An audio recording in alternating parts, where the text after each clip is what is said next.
દર્શક મિત્રો નમસ્કાર। આજે અમે આવ્યા છીએ ચિત્તલ નગરી, જે અમરેલી જિલ્લાનું ગૌરવ કહેવાય કે ચિત્તલ ગામ એટલે કે મારું ગામ, બરાબર છે। એવા માનનીય શ્રી લાલજીભાઈ દેસાઈ, મિલન કોટેક્સના માલિક અને વડીલ શ્રી એવા લાલજીભાઈની મુલાકાત લઈએ। લાલજીભાઈ, પ્રથમ તો અમારા દર્શક મિત્રોની આપણી ઓળખ અને આપણી સંસ્થાનો સમય શું છે અને મિલન કોટેક્સની અંદર ક્યાં કામગીરીની પ્રવૃત્તિ થાય છે? આમ તો ગણો ને તો હું આનો એક સાધારણ ખેડૂત ગણાવ, પછી મારી ઓળખ છે ને જસવંતગઢ સેવા સહકારી મંડળીનો પ્રમુખ છું અને ડિરેક્ટર પણ છું। બરોબર। પછી માર્કેટિંગ યાર્ડ અમરેલી, જે આપણે અનાજનું યાર્ડ છે પીપી સોજિત્રા નીચે, ને આ યાર્ડનો ડિરેક્ટર છું અને જિલ્લામાં લેવા પટેલ સમાજમાં ઉપપ્રમુખ તરીકે પણ છું। ક્યાં વાત છે! એટલે એ રીતે મારી ઓળખાણ બધા મિત્રો હારે છે જ। અને પ્લસ હું મારા ત્રણેય ભાઈ સહિત અમે 21 જણાનો પરિવાર સંયુક્ત કુટુંબમાં રહી છીએ અને ખેતીવાડીને લગતા તમામ ધંધા, કપાસ, જીરું, તલી અને કપાસિયા ખોળનો અમે અહીંયા બિઝનેસ કરીએ છીએ અને હજી સંયુક્ત કુટુંબ રીતે બધા હારે રહી છીએ। એ ભગવાનની મોટી મહેરબાની છે। અને 5 જણા કોઈ એવા ગરીબ કે કોઈ પણ આકસ્મિક રીતે અકસ્માત હોય કે કાંઈ કામકાજ હોય તો અહીંયા આવતા હોય તો એને સહકાર અમે અમારી રીતે મદદ હું ને જયસુખભાઈ સતત કરીએ જ છીએ। બરાબર। વિશેષમાં માનો ને આજે આપણે બિઝનેસમેન તરીકે આપણું ટોપ લેવલે નામ છે, તો મિલન કોટેક્સની ક્યારે શરૂઆત થઈ હતી અને હાલ એમ કે નવું વિચારતા હો છો, તો આખું મને આવતા દિવસે જેને કહેવાય કે ભવિષ્યકાળ, બરાબર, તો ભવિષ્યની અંદર આ પેઢીને એનું વિઝન શું છે આપનું કે ભાઈ આપણે અત્યારે આ સેટઅપ છે તો આવતા દિવસોમાં આનાથી મોટું એવો આપની કંઈક આશા વ્યક્તિ કે એવા કંઈક વિચાર કરતા હશે ને, એવું સ્વપ્ન હશે ને? શું છે આ મિલન કોટેક્સ, શું આગળ કરવા માંગે છે? આમ તો ગણો ને તો અમારી શરૂઆત નાના એવા એગ્રોના ધંધાથી અમે શરૂઆત કરી, બરોબર, પછી ઓઇલ મિલ કરી, પછી અમે મિલન કોટેક્સ ને દેસાઈ કોટેક્સ જીન કર્યું, એમાંથી તલીનો અને જીરાનો વેપાર કર્યો, બરોબર। હવે છોકરાઓના અને ભાઈઓના સહયોગથી એટલે એના પુરુષાર્થથી અત્યારે સુરત અમે પેપર મિલ, કાગળની જે પેપર મિલ આવે ને એ પેપર મિલ 3 વર્ષથી બનાવી છે। ત્યાં અમારે મોટો બાબુ પંકજભાઈ રહે છે।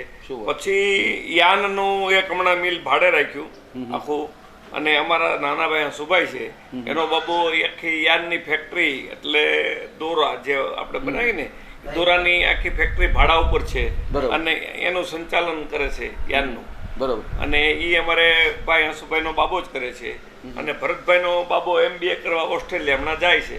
એટલે ત્રણેય ભાઈઓનો પરિવાર અમારો સંયુક્ત છે, છતાં બધાના ધંધાના પ્લાનિંગ વર્ષ દિવાળીએ અહીં ચિત્તલ બેહીને થાય છે કે કોને ક્યાં ધંધામાં આગળ જવું હોય। બરોબર, બિલકુલ, ખૂબ સરસ।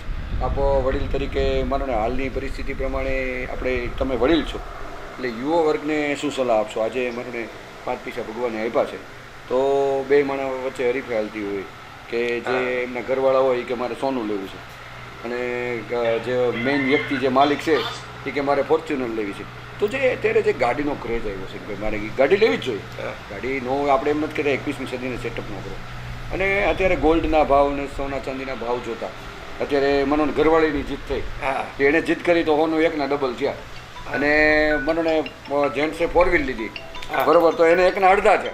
આ વિચારધારામાં મનોને જે માઇનસ પ્લસ લે તો આવતા દિવસોમાં મને સોના ચાંદી વિશે વિચારવું ન વિચારવું આપનું શું કેવું કે વગેરે વગેરે, કે થોડોક સંગ્રહ કરવો, સેવિંગ કરવું, કે લોકોની દેખાદેખીમાં જવું, વડીલ તરીકે શું કહેશું?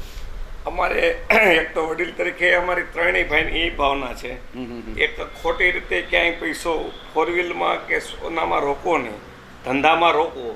કાયમ આપણને બેંકમાંથી 1% મળતો હોય, 1.25% થતો હોય તોય ધંધો કરવાનો, પણ ધંધામાં રોકીને આગળ જવાનું। આપણા ચારેય સંતાન છે એ ભવિષ્યમાં ધંધામાં જવા જોઈએ। હજી કોઈ સારી ગાડી લેવાનો ક્યારેય વિચાર નથી કર્યો। આવડો મોટો ધંધો જીરાનો અને તલીનો અને સુરત અમારો પેપર મિલનો અને એનો ધંધો કરે છે, હજી અમારા છોકરાઓએ ટર્નઓવર મોટો હોવા છતાં ક્યારેય એમ નથી કીધું કે અમારે આવી ગાડી લેવી છે, આવી ગાડી લેવી છે। હજી અમે બધાએ 10 થી 12 લાખ 15 લાખ લગીની ગાડીઓમાં બધા ફરે છે અને બધા એક જ ધ્યેય ઉપર છે કે ભવિષ્યમાં ધંધા કરી લોકોને રોજીરોટી કેમ મળે અને આપણી યારે માણસો કેમ કામ કરે। અત્યારે સુરતને આઈના થઈને 250 થી 300 છોકરાઓ બધા થઈને કામ કરે છે અને ભવિષ્યમાં 500 જણા કેમ કામ કરે, એવો ધ્યેય અમારા ત્રણેય ભાઈનો છે કે જે આ ધ્યેય નથી કે મોજ શોખ કરીને આ રૂપિયો વેડફો અને આગળ જાઓ એવી કોઈ અમારી ગણતરી નથી. આગળ જવા માટે એક જ કે બીજાના છોકરાઓ જાયુભાઈના છોકરાઓને આપણે ઇક્વેલ કરવા, એને આ ધંધો શીખવાડો અને ભવિષ્યમાં એ આગળ જાય એ અમે ભગવાન પાસે પ્રાર્થના કરી. ખૂબ સરસ. પછી બીજા નંબરમાં દેસાઈ પરિવાર, જ્યાં વર્ષે 2 વર્ષે 5 વર્ષે એક સંસ્કારમય વાતાવરણ બનવું કે એ લોકો પરિવાર સાથે ભેગા મળે. તો સતતના માનો ને સપ્તાહ છે કે પછી વડીલ વંદના એવો તમે કાર્યક્રમ કરતા જ હોય છે કે ભાઈ મારા ઘરના મારા પરિવારમાં જે સંસ્કારોની જે આપણે હિન્દુ સંસ્કૃતિ પ્રમાણે કે ભાઈ એક પરિવારમાં એક સારા વિચારો આવે, બરાબર છે. તો એ જે ધાર્મિક પ્રવૃત્તિ આપણી સતત ચાલુ હોય તો એમાં માનોને યુવાનોને ગમે ન ગમે કે પછી કે ભાઈ એટલા રૂપિયા વપરાય જાય તો જે સંસ્કારો પાછળ જે તમારી પૈસા ભગવાને 5 રૂપિયા આપ્યા છે તો કે ભાઈ આપણે થોડી ઘણી સારા સંસ્કારો અને સારા વિચારો આપણા પરિવારમાં આવે એ માટે સપ્તાહ છે વગેરે વગેરે આયોજન કરતા જ હોય છે. તો એ શું છે? એમાં એવું છે કે અમારા બાપ દાદા વખતથી વડીલોનું એમ કહેવાનું થતું કે તમે સંયુક્ત કુટુંબ ભેળું બેસો, હગાવાલા બધા ભેળા બેસો, જમો હારે તો કાયમ મન એક રહે, ભવિષ્યમાં આગળ જાઓ. એટલે અમે એક શ્રીમદ ભાગવત દાદાના કહેવાથી કરી હતી. પાછી બીજી એક શ્રીમદ ભાગવત આપણે જીન ઉપર કરી અને ગઈ સાલ રામા મંડળ રમાડી અને આપણે 2000 માણસનું રસોડું હતું. દિવાળી ઉપર તમે હતા, મોટું આયોજન કર્યું. એ ખાલી માત્ર મિત્ર મંડળ અને જાયુભાઈ બધા ભેળા બેહી અને આનંદ કરી અને ભવિષ્યમાં કાંઈ આગળ પ્લાન કરવો હોય તો એકાબીજાના વિચાર વિમર્શ કરીએ એને માટે કરીએ છીએ. આગળ જતાંય પણ આવા કોઈ સારા કાર્ય થાય એવી પ્રેરણા અમે છોકરાઓને પણ આપીએ છીએ. બિલકુલ, ખૂબ સરસ, ખૂબ સરસ. નજીકના સમયમાં દિવાળી, નવું વર્ષ, બેસતું વર્ષ, લાભ પાંચમ, જલારામ જયંતિ, દેવ દિવાળી ઘણા બધા તહેવારો હોય છે. તો મિલન કોટેક્સના માલિક તરીકે, સહપરિવાર તરીકે તો અમરેલી જિલ્લાની જાહેર જનતા છે, પછી ખેડૂત પુત્ર છે, ચિત્તલ નગરીના લોકો છે, રાજકારણી છે, પછી તમારો જે સ્ટાફગણ છે, પછી તમારે બેન્કેબલ કામગીરી કરી છે એના સ્ટાફગણ છે, ઘણું બધું આપની પાસે કામગીરી કરી રહ્યા છો, એક્ટિવિટીઝ ખૂબ સરસ છે. તો કેવા દિલથી ને કેવા મનથી આપ દિવાળી અને નવા વર્ષની શુભેચ્છા પાઠવો છો? આપ તો બધાને નમન કરીને 2 હાથે અને શુભેચ્છા હવે પાઠવી છે. હું કામે હરેક વ્યક્તિએ નાના કામથી માંડી અને પોલીસ ખાતાના કામ લગી, રાજકીય રીતે આમ ગણો તો ઠેઠ રૂપાલા સાહેબ લગી, દિલ્હીના કામ લગી અમને હરેક વ્યક્તિ, કૌશિકભાઈ છે, દિલીપભાઈ છે, રૂપાલા સાહેબ છે, અહીંયા PSI છે, DSP છે કે એમાં જમાદાર સાહેબથી માંડી કોઈ પણ નાનો પટ્ટાવાળા થા માંડી અને અમને બીજા માટે પણ ઉપયોગ થયા છે એમનો અમે ખૂબ ખૂબ આભાર માનીએ છીએ અને જાજા કરીને નવા વર્ષના બધાને રામ રામ કહીએ છીએ. દર્શક મિત્રો, માનનીય શ્રી લાલજીભાઈ દ્વારા એક નિખાલસ મનથી ખૂબ સારી એવી લોકોને ટિપ્સ આપી, પોતાના બિઝનેસ વિશેનો પ્રેમ કીધો.